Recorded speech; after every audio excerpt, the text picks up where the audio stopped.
اگر مال اقدار کے پاس ہو تو مال تھا، یہی مال غیر کے ہاتھ میں پہنچا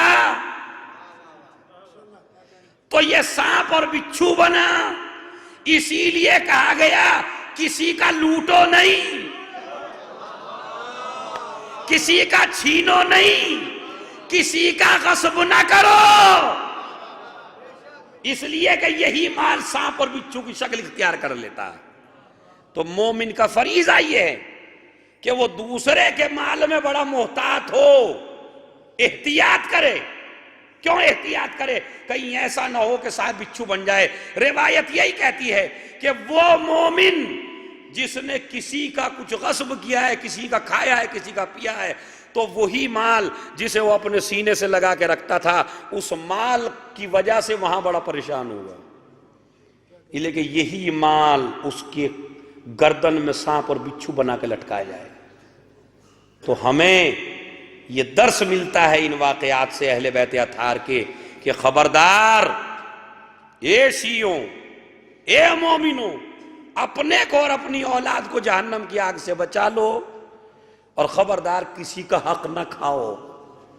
اس لیے کہ جس امام کے دور حکومت میں آپ ہیں، مجھے تو آپ بھی ماشاءاللہ مولانا صاحب ہیں، امامے والے ہیں، آئیے دعوت ہے، بڑی اچھی دعوت ہے آپ کی، اور بٹھا لیا مجھے برابر میں، لیکن مجھے نہیں پتا کہ آپ نے مجھے صحیح کھلایا یا غلط کھلایا، مجھے نہیں پتا کہ آپ نے صحیح جگہ بٹھایا یا غلط جگہ بٹھایا۔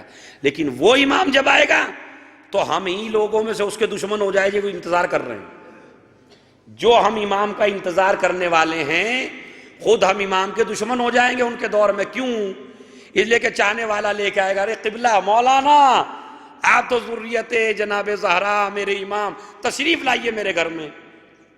امام علیہ السلام کہیں گے گھر میں تو میں آ جاتا، لیکن تیرا حصہ اتنا نہیں ہے، اور میری مجبوری ہے کہ میں فرزند زہرا ہوں، غصبی جگہ پہ بیٹھ نہیں سکتا، غصبی مال کھا نہیں سکتا۔ تو وہ تو یہ کہہ دے گا اس مکان میں 2 کا حصہ ہے، تم اکیلے لیے ہوئے ہو، یہ زمین خالی تمہاری نہیں ہے، اس کا اس میں بھی حصہ ہے۔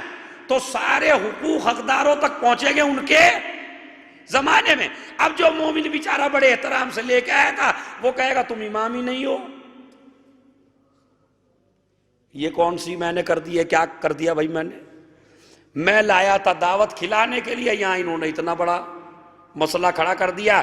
کبھی کہتے ہیں تیری انکم صحیح نہیں ہے، کبھی کہتے ہیں تیری جاب صحیح نہیں ہے، کبھی تو خود جو امام کا انتظار کرنے والا مومن ہے وہی امام کا دشمن بنے گا۔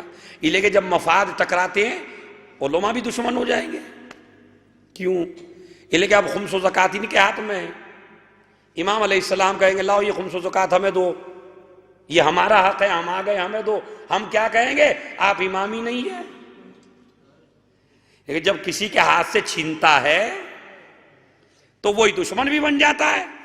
تو فرزندے سے اسی وجہ سے اے عزادارو، بس آخری جملہ، اے شیعو، اے مومنو، اے امام کا انتظار کرنے والوں، اپنی غذا بھی پاک رکھو، اپنی ہوا بھی پاک رکھو، اپنی فضا بھی پاک رکھو، اپنی گفتگو بھی پاک رکھو، اپنا رہن سہن بھی پاک رکھو، اپنا گھر بھی پاک رکھو، تاکہ جب وہ آئے تو خلوص دل کے ساتھ تمہارے گھر میں آرام سے بیٹھ جائے۔